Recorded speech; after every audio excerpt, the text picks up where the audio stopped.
Hi,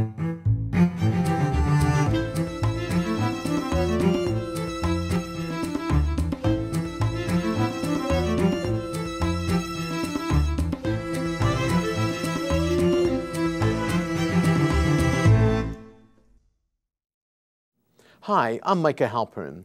Thank you for joining me today as I do some thinking out loud. Our first segment is called Background Briefing.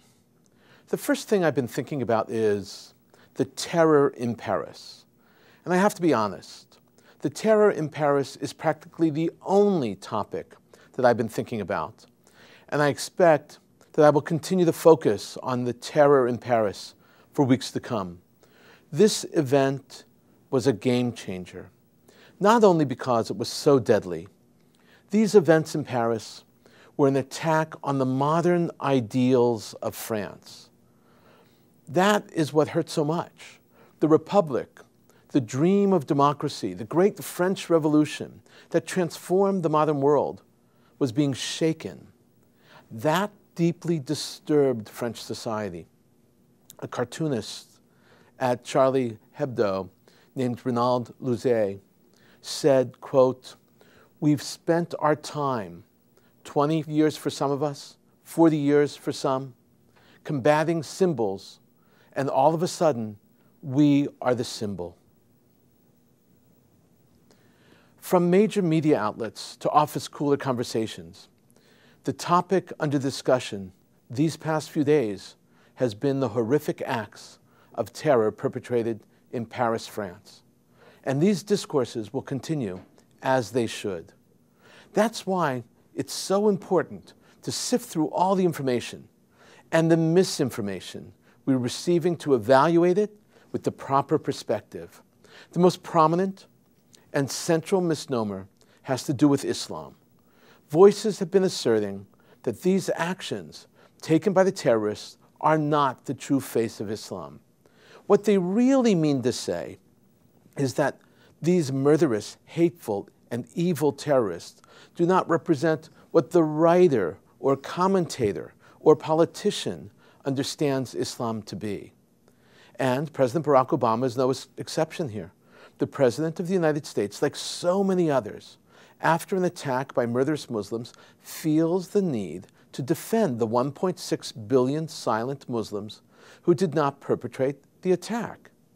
That was probably the major reason why the United States did not send a senior member of the cabinet or another senior representative of the United States, and made certain, by the way, that Eric Holder, the U.S. Attorney General, who was in Paris at the time, stayed far away from the massive rally and did not attend. This is now seen as a gaffe. But there is a twisted logic to it, and people should understand it. Some very important and very influential people feel the need to defend Islam. But now, look what acclaimed Arab news veteran Abdul Rahman al-Rashid wrote in a column for Al-Ashraq al-Awsat, one of the most important newspapers written in Arabic, a paper that is clearly identifiable by its green-tinted pages. It's headquartered in London. Ashraq al-Awsat is a very successful offshore Arabic paper. Offshore means that it's not produced, that it's produced outside the Middle East. It's not produced in the Middle East. It's produced in London. It's printed in 12 locations around the world. It is by far the most circulated offshore Arabic paper, and its pages cover subjects that could not openly be discussed elsewhere in the Arab world. That's one of the reasons why I follow it so carefully. The paper is owned, and this is important, it's a member of the Saudi royal family owns it. So in his column, al-Rashid repeats the phrase that we've heard or said countless times. He writes, quote, "Not all Muslims are terrorists, but almost all terrorists are Muslims." Rashid does not claim credit for coining the expression, but the mere fact of writing those words in an Arabic paper after Muslim terrorists murdered 12 people in Paris was nothing short of sensational. Here is where the problem resides. The vast number of Muslims, including Muslim leaders and even Muslim websites, are silent on this issue. There has been little condemnation of the brutal attacks that have been taking place emanating from Muslim officials' mouths and sources. They just don't condemn it. Actually, most of the websites that do address the issue are actually supporting brutal mass murder. There are only a few websites that condemn or proffer alternative ideas to the vitriol spread by the slick and very exciting and enticing extremist sites developed by Al-Qaeda and ISIS. There's no way for the Western world to successfully confront and put a halt to the murder of Westerners by Muslims. The problem must be dealt with from within the Muslim world. Only internal Muslim forces can douse the spread of this terror. Only Muslim forces that have credibility, the access to the power of bringing change within the Muslim masses. And it can be done. Within Islam, there is a long history of the mainstream subduing extremist forces. Hassan ibn Sabah was one extremist who gathered followers and created a hit list, and then assassinated all those with whom he disagreed that were on the hit list. His followers were called hashishin because they sat around smoking hash. They were hash smokers, hashish. But that did not prevent them from being highly capable hitmen. Actually, our English word for assassin comes from Hassan ibn Sabah's group of hashishin. Get it? From hashishin to assassin in English. So how did the Islamic mainstream deal with Sabah and his assassins, his hashishin? They isolated him and his followers. In the end, Sabah escapes to a place called Alawat, where he remained in hiding in the fortress. According to legend, Sabah only left twice to ascend to the roof. He stayed in the fortress in Alawat until he died. There is a clear textual and historical basis for Muslim terrorists to murder. Saying that it is not so is to be intellectually dishonest. And there is no doubt that those in the West and those Muslims trying to defend Islam by claiming otherwise are referring specifically to the dimension within Islam that embraces peace and justice. But one cannot deny that the murderous terrorists are also referring to specific elements within Islam, and they are embracing a serious and significant element within Islamic text and tradition. That exhorts the cold-blooded murder of innocents. We must also remember that while terror is terror, all terrorists are not alike. The terrorists in Paris, France, who attacked Charlie Hebdo are said to be from Al-Qaeda. But when you look clearer, it might not be the case. One of the terrorists, Sharif Kawashi, was convicted and sentenced to 3 years in prison in 2008 for recruiting and organizing people to join Al-Qaeda and fight for their cause. But since 2008, ISIS has emerged, and many groups and many organizers went from Al-Qaeda to ISIS. It's more than probable that the Kawashi brothers started their careers as terrorists in Al-Qaeda and ended up being strongly influenced by ISIS. Al-Qaeda has a loosely knit organization and a structure in Europe which is loosely connected. Al-Qaeda sends out commands, though, through the internet. They have coded communications. They have a hierarchy of leadership that draws up plans and then recruits and vets the terrorists. They're trained and selected to implement those plans. ISIS does not have a membership in Europe. They don't have an organizational structure. ISIS trained their people in combat in Iraq and Syria, then sent them home to wreak havoc. If they frequented ISIS websites, they were influenced by ISIS. That tends to be the rule. That seems to be how this heinous attack unraveled in Paris. For the time being at least, the siege is over, but it will resume, more fierce and more ugly each time. We should also understand that the French are not mourning the brutal murder of 4 Jews at the hands of Muslim terrorists. They are mourning the loss of their own innocence. 17 people were murdered by Muslim terrorists in Paris. 4 of them were Jewish. They were murdered in a kosher supermarket, these 4. They were targeted because they were Jews. And this awakened France to the dangers of Islamic terror. Until now, the French saw Islamic terror as an atrocious act reserved for Jewish targets. The French were repulsed but did not act significantly to stymie the threat. There were a few rallies and politicians recited touching rhetoric, but there was little significant movement to combat the terror threats. Once the attacks touched the fabric of French culture, the press, then the nation woke up. France is not prepared to deal with the threat. Terrorists on the U.S.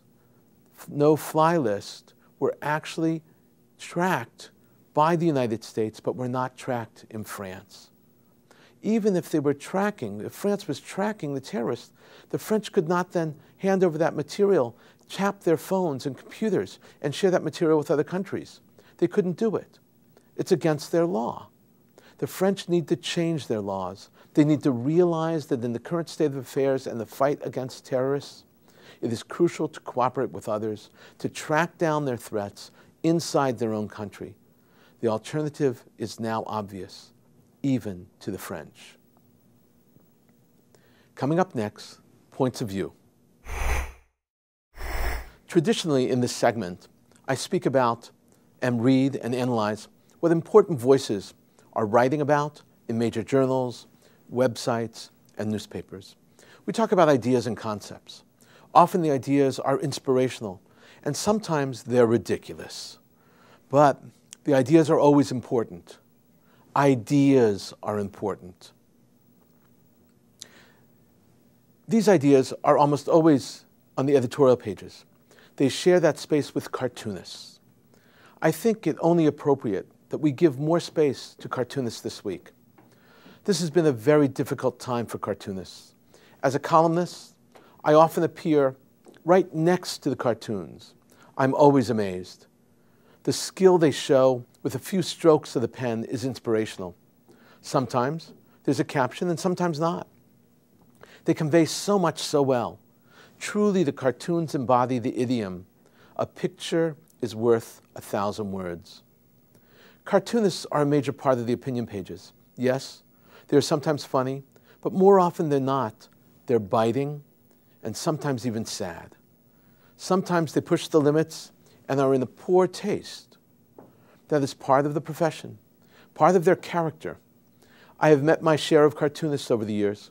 They all share several important traits, other than being artists, of course. They're all brutally honest. Damn the consequences of that honesty. They are all firebrands in their own way. When they get a bee in their bonnet, they are impossible to stop.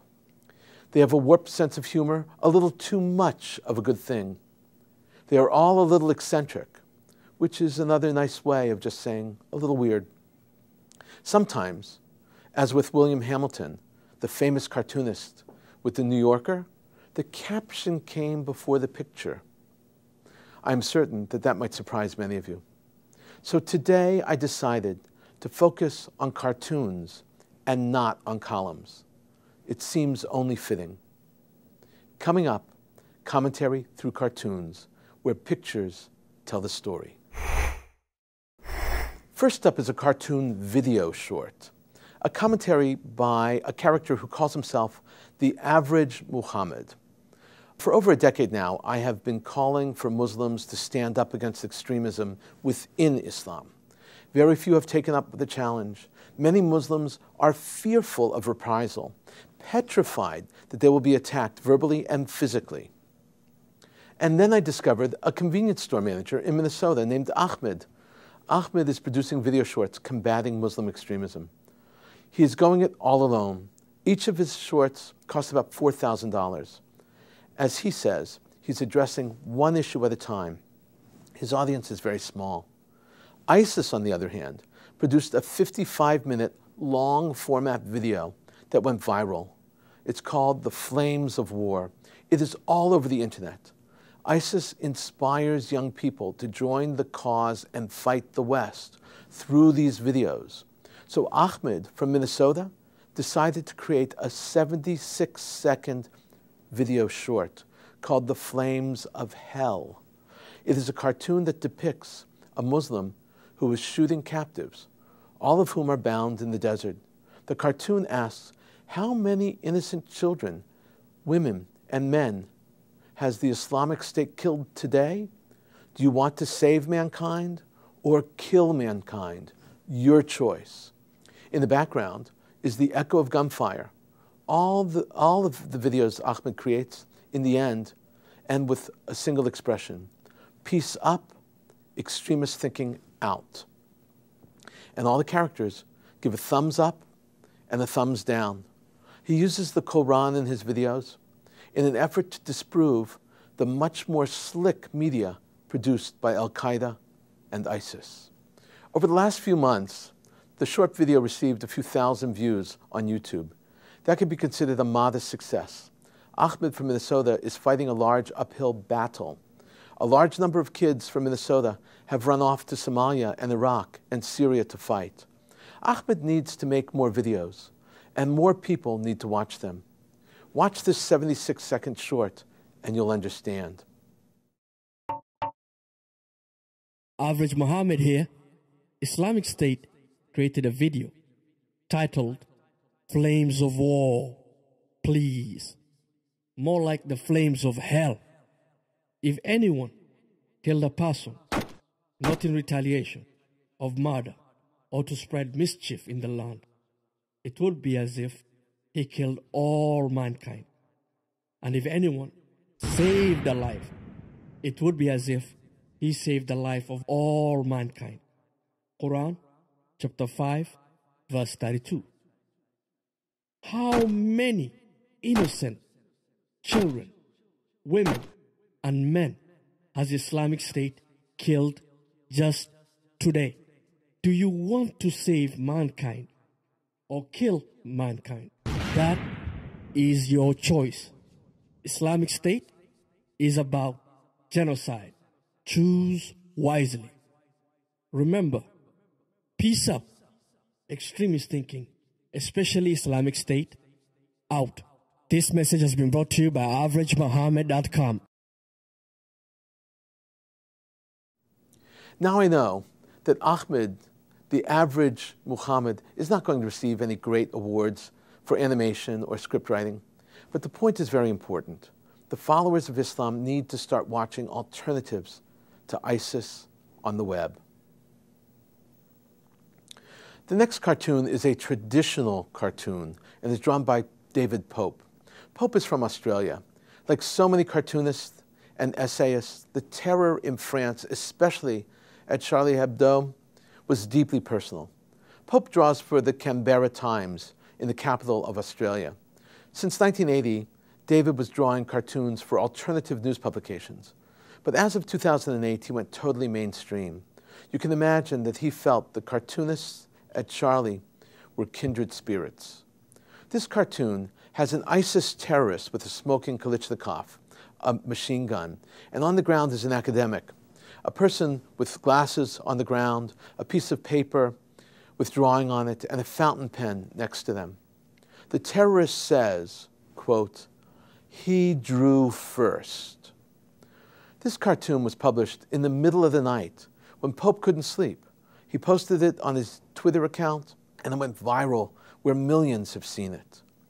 3 words and a drawing convey so much. Don't know whether to laugh or to cry. The next cartoon is by Magnus Shaw, published on January 7th, 2015. Shaw is an editor, not a cartoonist, at a British paper called Rocky Vicar. Now, Rocky Vicar has nothing to do with the topics, but he needed to express this idea. He did not draw this cartoon himself. He pasted it and posted it. It was under the title, A Terrible Day for Cartoonists. Shaw takes the all-universal expression that arose after the massacre at Charlie and adds a twist. The expression was, Je suis Charlie. It is a simple, perfect rhyme, and it conveys everything. I am Charlie in France. Now, Shaw puts an image of the iconic cartoon character, Charlie Brown, on a bench, all alone, head in his hands, saying, "Je suis Charlie." Now, Charlie Brown was the quintessential cartoon character who had deep, deep criticism of society. Charlie Brown worked here so well because it too is Charlie. The name of his creator was also Charles Schulz. This is a simple image that resonates for all people in all countries. Charlie Brown is everyone's favorite character. And when he is in pain, we are all in pain. This next cartoon is by Matt. You could see his name in red on the top of the cartoon. His full name is Matt Davies. He's a syndicated cartoonist, and he won the Pulitzer Prize in 2004. This cartoon has two ISIS terrorists with machine guns walking outside Charlie Hebdo, and one says to the other, "Be careful, they may have pens." Tongue-in-cheek and so obvious, but so very chilling. This next cartoon after that is by Satish Acharya. Satish is a self-taught Indian cartoonist.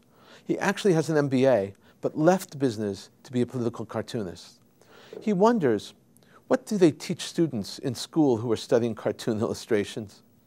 This cartoon has two ISIS terrorists sifting through the rubble at Charlie Hebdo, and one turns to the other who has picked up a drawing fountain pen.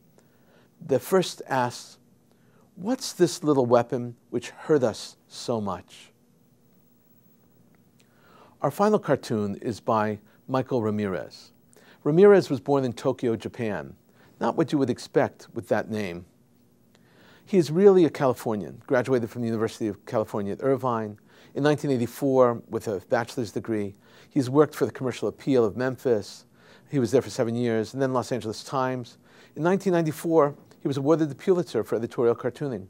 He won it again in 2008.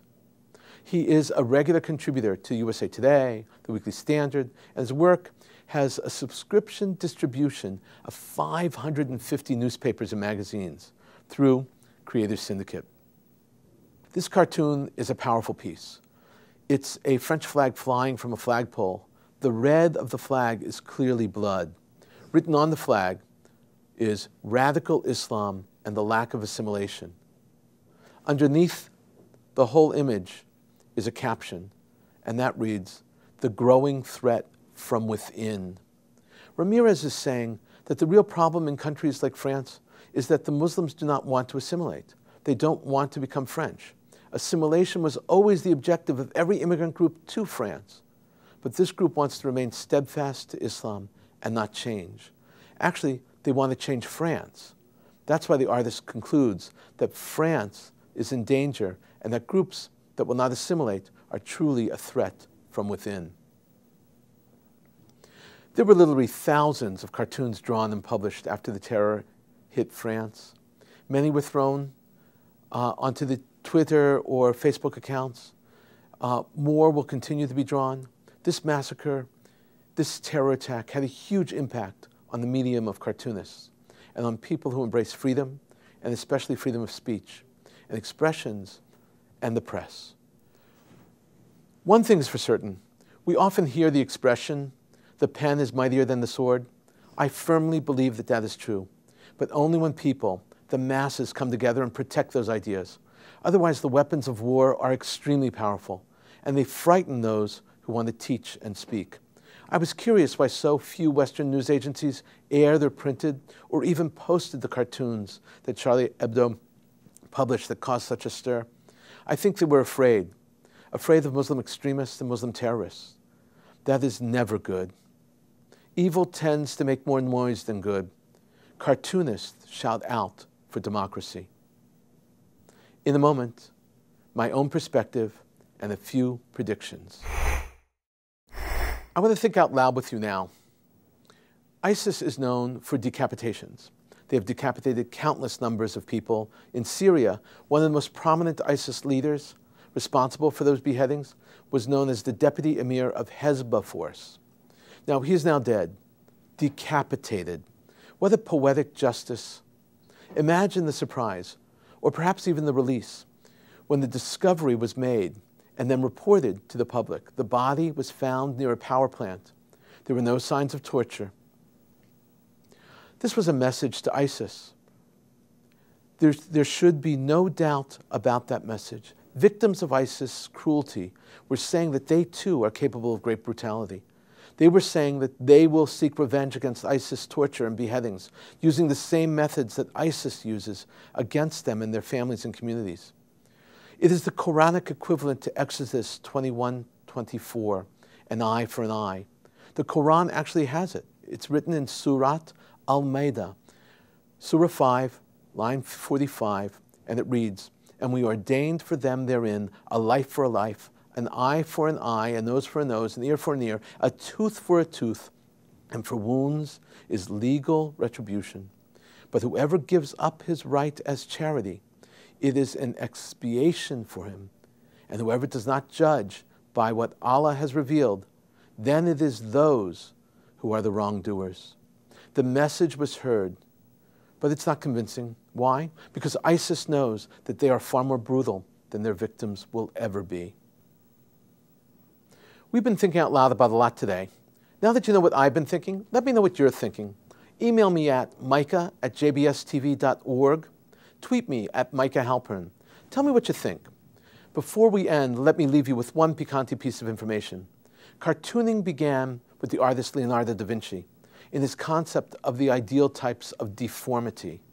That means da Vinci was obsessed with the human body. His drawings were scientific. He began to exaggerate the parts of the body in his drawing, demorphing, even morphing them. These were exaggerated forms. Other artists built on da Vinci's model and developed a counter art. That is how the caricature emerged. Ben Franklin's Join or Die was probably the most famous of all and one of the first political cartoons ever in the United States. He published it in 1754 when he was in Albany arguing to their Congress in order to pass a unified inter-colony approach to the Iroquois Indians. It was a snake divided into 10 pieces. Each piece had the abbreviated name of a colony on it. Under it read, "Join or Die." Almost every single newspaper in the United States ran the cartoon, and the appeal to unite. It cemented the connection between drawing, art, and political ideas. It was a marriage that would shape the nature of politics and news, and of course the media. And the rest is history. Thank you for thinking out loud with me, Micah Halpern. Let's think out loud again next week on JBS.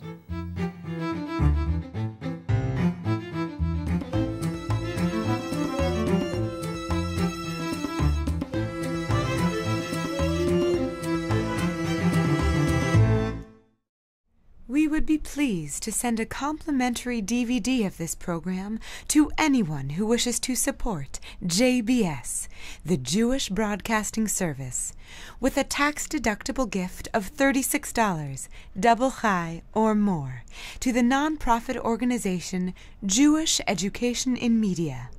Simply visit the JBS homepage and click on the Donate button to make a donation by PayPal or your credit card. And please indicate the program for which you would like a DVD. Or you can send your tax-deductible check made out to GEM, Post Office Box 180, Riverdale Station, Bronx, New York 10471. And again, please remember to indicate which program you would like to receive with our compliments. And we thank you for your kind support.